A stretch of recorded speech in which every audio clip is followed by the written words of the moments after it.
The biggest headache for the Israeli government is not the Hamas organization from outside. Rather, it comes from Haredim Jews who have pure Israeli blood. They have two little pigtails that everyone loves. No work, no taxes, no military service for life.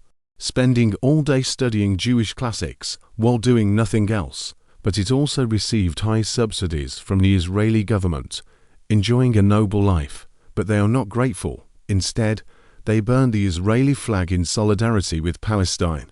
Various sayings about Haredim Jews. The Israeli government is not only dumb, but cannot tell the story of the pain of eating Coptis Chinensis. We must continue to provide them with food, clothing, housing and transportation. Serve him like an ancestor.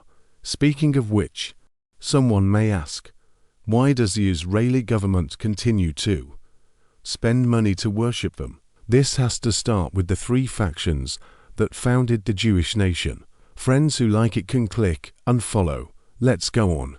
In fact, the country Israel is not a complete whole, divided into three major factions: Reform, Modern Orthodox and Ultra-Orthodox. After more than 2,000 years of wandering, Israel's desire to establish a state on Palestinian land is growing stronger.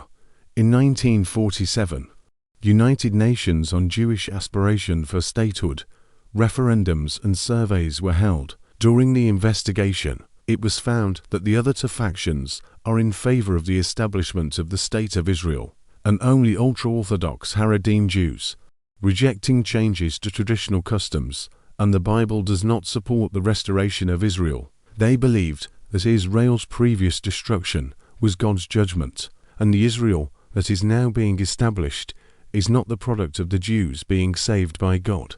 It's an artificial Jewish state. This is against Jewish teachings. It is also disrespectful to God. Just wait for Jesus to come again to save Israel. But if you want to build a country, ultra-Orthodox Haredim Jews must be united. The founding father of Israel, at that time Ben-Gurion, we also tried every means to coordinate, but Haredim Jews are more stubborn in their ideas. No matter what, they are unwilling to change the traditional Jewish customs. They are used to wearing black and white clothes, even in the hot summer. They are used to doing nothing every day. Study the religious Jewish Bible. Haredim women are the breadwinners of the family. Even if the poor can only sleep on the street, they don't care. Unless Ben-Gurion promises Haredim Jews, from now on, you don't have to work, you don't have to pay taxes, and you don't have to do military service. Enjoy high government living subsidies. At the same time, their seminary system must be supported, and separate schools were established for them to study the Jewish Bible. Not accepting secular education, all expenses are borne by the Israeli government. Facing such stubborn Haredim Jews, Ben-Gurion had no choice but to make concessions. After agreeing to all the conditions of the Haredim leaders reluctantly agreed to Israel's desire to establish a state. At this point, some people may be confused. Is there no support from Haredim Jews? Will the desire to establish the State of Israel not come true? The answer is yes. No support from Haredim Jews. There would be no current State of Israel. So why are Haredim Jews so important? This also comes from Haredim Jews. My ancestors have lived in Palestine 4 generations, and we get along very well with the Arabs, have deep local roots, while other Jews who supported statehood, almost all of them fled here as refugees after World War II. It is precisely because Haredim Jews accepted them. Only then were they not rejected by the Palestinians and Arabs. So the only way to get the support of Haredim Jews is to. Only then can the Jewish desire to establish a nation be truly realized. Because Haredim Jews don't have to work, I have been isolated from the secular world for a long time and do not study mathematics, physics and chemistry. In addition to studying the Bible at school, I also make babies at home. The fertility rate is also ridiculously high, with an average of 7 children per family, nearly 5% higher than Israel's average fertility rate.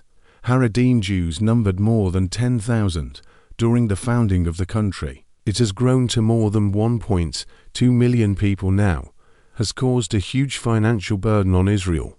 If you continue to give birth at this speed, it won't take more than 20 or 30 years. Haredim Jews make up more than half of Israel's population. This means that half of the Jews worked hard to feed the Haredim Jews whose spouses don't work. This will inevitably cause dissatisfaction among other Jewish people. Plus, Haredim Jews do not serve in the military. Even if the Knesset had an absolute majority of 67 to 1 in 2014, passed military conscription law for Haredim Jews.